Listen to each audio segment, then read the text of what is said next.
نظر کا حیا بہت بڑا زیور ہے، اور نظر کی آوارگی بہت بڑی آوارگی ہے۔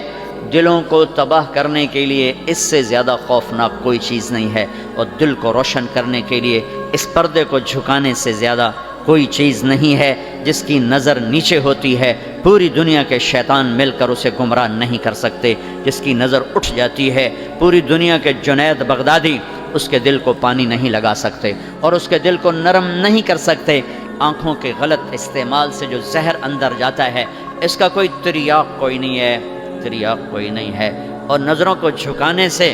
جو طاقت اندر جاتی ہے اس کو تباہ کرنے کے لیے کوئی بم بلاسٹنگ نہیں ہے، کوئی گولی نہیں ہے، کوئی بلٹ نہیں ہے۔ یہ ایسی طاقت ہے کہ عرش تک انسان کو پہنچا دیتی ہے، یہ ایسی طاقت ہے کہ فرشتوں کو اس کے قدموں میں جھکا دیتی ہے، یہ ایسا نور ہے کہ جب تمہاری آنکھ بند ہوگی تو اللہ کی قسم سورج چاند کا نور بھی تمہارے نور کے آگے شرمائے گا، ماند پڑ جائیں گے یہ نور۔ اگر تمہیں اللہ نے آنکھوں کا نور دے دیا، اگر تمہیں آنکھوں کا حیا دے دیا، دنیا کے سارے ابلیس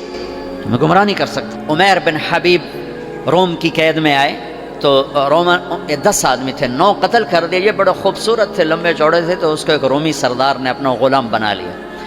پھر اس نے کہا کہ اگر تو عیسائی ہو جائے تو میں اپنی بیٹی بھی دیتا ہوں، اپنی ریاست بھی دیتا ہوں۔ تو انہوں نے فرمایا کہ سارا ملک عرب بھی دے دے اور ملک روم بھی دے دے، میں ایک پل کے لیے بھی اپنا دین نہیں چھوڑ سکتا۔ پھر اس کو ایک ترکیب سوچی، اس نے ایک گھر پورا خوبصورت فرنشڈ اس میں ان کو بند کر دیا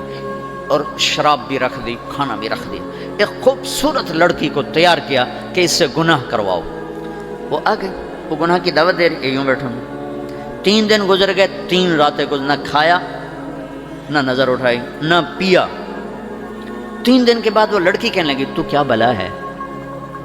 نہ تو نے کھایا نہ تو نے پیا نہ تیری نظر اٹھی، کون ہے تو، کیا ہے تو، تمہیں کون روکتا ہے؟ تو فرمایا کہ اب تو میرے لیے شراب بھی حلال ہے جس حال پر میری پیاس پہنچ چکی، اور سور پکا کے رکھا ہوا تھا کہ یہ گوشت بھی میرے لیے حلال ہے جس سطح پر میری بھوک پہنچ چکی ہے، لیکن میرے رب سے مجھے حیا ہے جو مجھے دیکھ رہا ہے، میں یہ کام نہیں کر سکتا۔ لڑکی 3 دن کی بجائے 30 دن یہاں بیٹھی رہے، میں یہ کام نہیں کر سکتا، میری جوانی امانت ہے، اس پہ داغ نہیں لگ سکتا۔ وہ کہنے لگی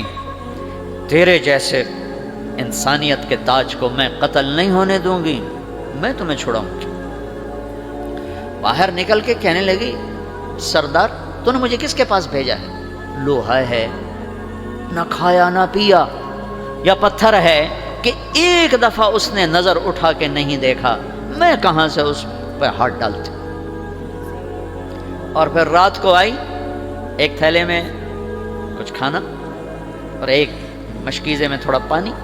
اور اس کو چپکے سے نکالا، کہا کہ یہ دیکھو تارا، قطب ستارہ دیکھا، کہ اس کو یہاں رکھنا کندھے پر اور چلتے رہنا، رات کو چلنا دن میں چھپنا،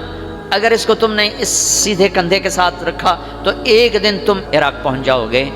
یہ کردار تھا جس نے صحرا نشینوں کو کیسر اور کسریٰ کے اوپر جھنڈے گاڑنے کی طاقت عطا فرمائی۔